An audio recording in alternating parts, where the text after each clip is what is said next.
धूप का नामोनिशान तक नहीं था। दिसंबर की कड़कड़ाती सर्दी अपने चरम पर थी। गलियों में हवा ऐसे घूम रही थी मानो किसी अदृश्य शिकारी का झुंड अपने शिकार की तलाश में भटक रहा हो। गांव के खेतों पर धुंध की मोटी चादर बिछी थी और पेड़ों की टहनियां ओस से जमकर कांच की तरह चमक रही थीं। रामेश्वर, गांव का गरीब मजदूर, अपने फटे हुए कंबल में लिपटा बैठा था। उसकी झोपड़ी की दीवारों से हवा सीधे भीतर घुस आती थी। घर में न लकड़ी थी न अंगीठी जलाने के लिए कोयला। उसकी पत्नी सावित्री और दोनों छोटे छोटे बच्चे ठंड से कांप रहे थे। सबसे छोटा बच्चा बार बार रो पड़ता था क्योंकि उसके हाथ पांव जम चुके थे। रामेश्वर, कुछ इंतजाम करो, यह ठंड बच्चों की जान ले लेगी, सावित्री कांपती आवाज में बोली। रामेश्वर जानता था कि ठंड से बचने का एक ही उपाय है, आग। मगर जलाने के लिए लकड़ी कहाँ से लाएं? खेतों में फसल तो अभी हरी थी, सूखी पराली भी अब मिलना मुश्किल हो गया था। गांव के अमीर लोगों के घरों से धुआं निकल रहा था, वे अंगीठियां जला रहे थे, मगर गरीबों की झोपड़ी में सिर्फ सन्नाटा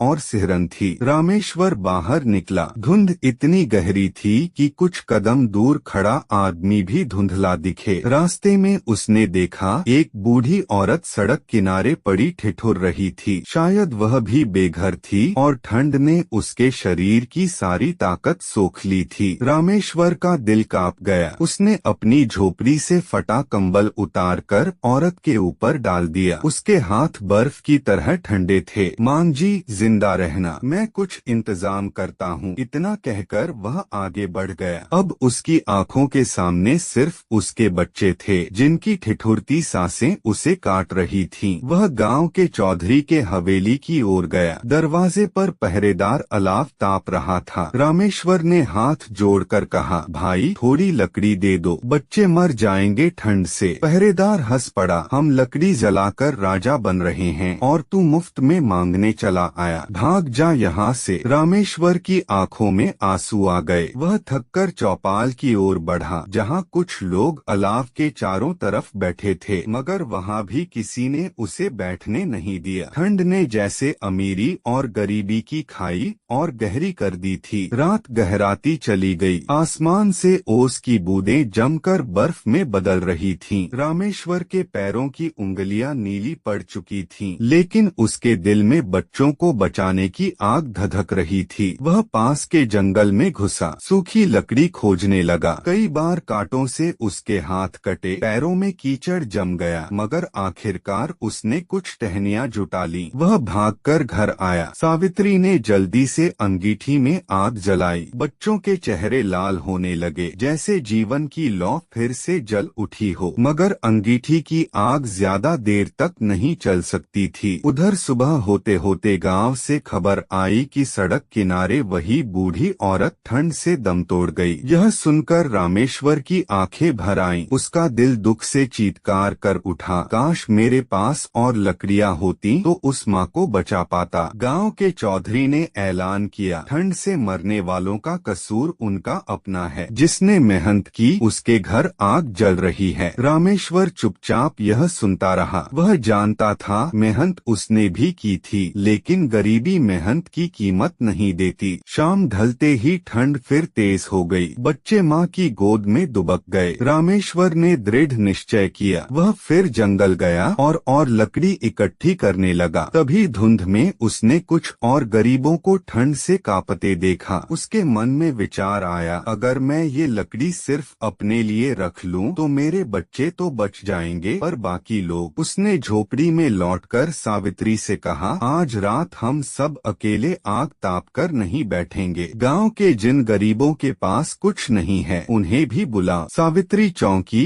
रामेश्वर, हमारे पास खुद के लिए ही मुश्किल से लकड़ी है। रामेश्वर ने गंभीर स्वर में कहा, अगर आग बांटने से बुझती होती तो सूरज की गर्मी दुनिया को कभी न मिलती। सावित्री उसकी आंखों का जज्बा समझ गई। वह बाहर निकली और आसपास की झोपड़ियों में खबर दी। धीरे धीरे कई गरीब परिवार उसकी झोपड़ी के बाहर आ गए। सब मिलकर एक बड़ा अलाव जला बैठे। बच्चों की खिलखिलाहट लौट आई। औरतों की आंखों में राहत के आंसू थे। रामेश्वर ने महसूस किया कि इंसान अगर बांटकर जिए तो ठंड जैसी कठोर सजा भी नरम हो सकती है। अगली सुबह गांव के चौधरी ने देखा कि गरीब लोग रात को जीवित बच गए, जबकि अकेली बूढ़ी औरत मर गई थी। उसे पहली बार एहसास हुआ कि असली दौलत सिर्फ अपने लिए जलाना नहीं बल्कि दूसरों को भी आग देना है। उस दिन से गांव में नया रिवाज शुरू हुआ। अमीर और गरीब सब मिलकर एक ही जगह अलाव जलाने लगे। बच्चों की हंसी और बुजुर्गों की दुआओं ने उस ठंड की रात को यादगार बना दिया। रामेश्वर को गांव वाले दीपक कहने लगे क्योंकि उसने अंधेरे और ठंड में सबके लिए रोशनी और गर्मी बांटी। सीख: ठंड का कहर सिर्फ मौसम का नहीं होता, असली कहर तब होता है जब इंसान दूसरों के दुख को अनदेखा कर देता है। अगर हम मिलकर जिए, बांटकर जिए, तो हर सर्दी, हर मुश्किल आसानी से गुजर सकती है। आपको यह कहानी प्रेरणादायक लगे तो वीडियो को जरूर शेयर करें। हर कहानी में छुपा है एक सबक। जुड़िए कृष्णवेर्स AI के साथ।